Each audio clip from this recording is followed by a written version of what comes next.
Assalamualaikum dan salam Malaysia Madani. Berita dunia bersama saya, Tira Minuddin.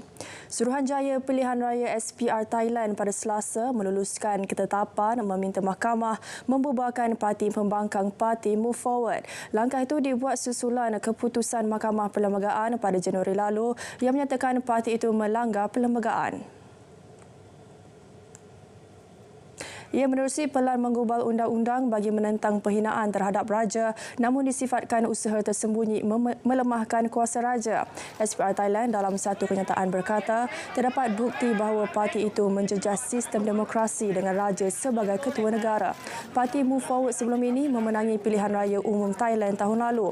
Kemenangan tersebut atas dasar menentang golongan berkuasa termasuk saranan untuk meminda Artikel 112 Kanun Jenayah bagi kesalahan penghinaan terhadap keluarga diraja.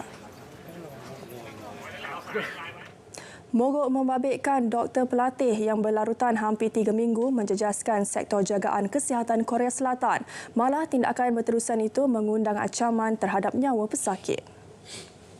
Ia selepas Profesor Perubatan menyatakan kemungkinan menyertai doktor pelatih dalam mogok berkenaan. Sejak 20 Februari lalu, sektor kesihatan negara itu dihimpit tekanan berikutan ribuan doktor pelatih berhenti bekerja sebagai membantah rancangan pemerintah menambah jumlah doktor. Langkah itu bagi menangani kekurangan bilangan doktor serta penduduk Korea Selatan yang semakin menua. Namun para doktor berpendapat tindakan itu hanya menjejas mutu perkhidmatan. Persatuan Profesor Perubatan Korea dalam kenyataan berkata, kesihatan awam negara itu akan terjejas teruk sekiranya isu tidak ditangani segera pemerintah.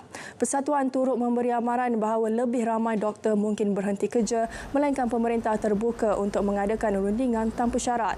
Pemerintah Korea Selatan sebelum ini mengarahkan mogok dihentikan atau doktor terlibat berdepan tindakan undang-undang.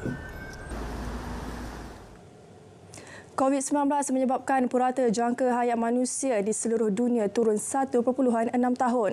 Perkara itu didedah kajian yang dilakukan Institut Metrik dan Penilaian Kesihatan IHME yang berpangkalan di Amerika Syarikat.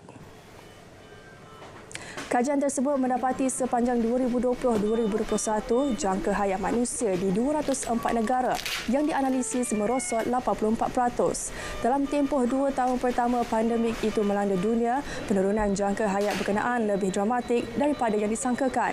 Kumpulan penyelidik menganggarkan kadar kematian manusia berusia lebih 15 tahun meningkat 22% untuk lelaki dan 17% untuk wanita. Mexico City, Peru dan Bolivia adalah beberapa tempat yang jangka hayatnya paling rendah. COVID-19 bertanggungjawab atas kematian global berjumlah 15.9 juta.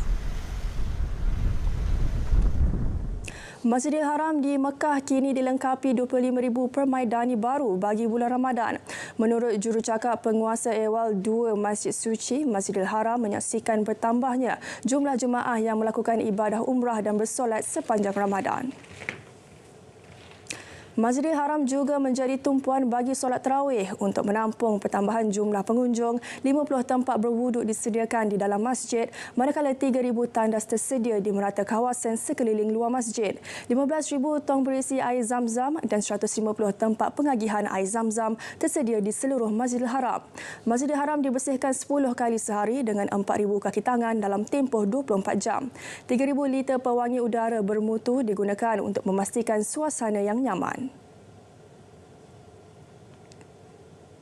2 warga New Zealand maut selepas terperangkap dalam runtuhan salji ketika bermain ski di kawasan pedalaman Gunung Yote, Jepun. Runtuhan itu berlaku kira-kira 90 km dari bandar Sapporo di Pulau Hokkaido. Kementerian Luar Negeri New Zealand memaklumkan perkara itu disahkan oleh polis Jepun. Sekian Dunia 10 dari Sungai ke Segara, Palestin pasti merdeka. Assalamualaikum, salam Malaysia Madani.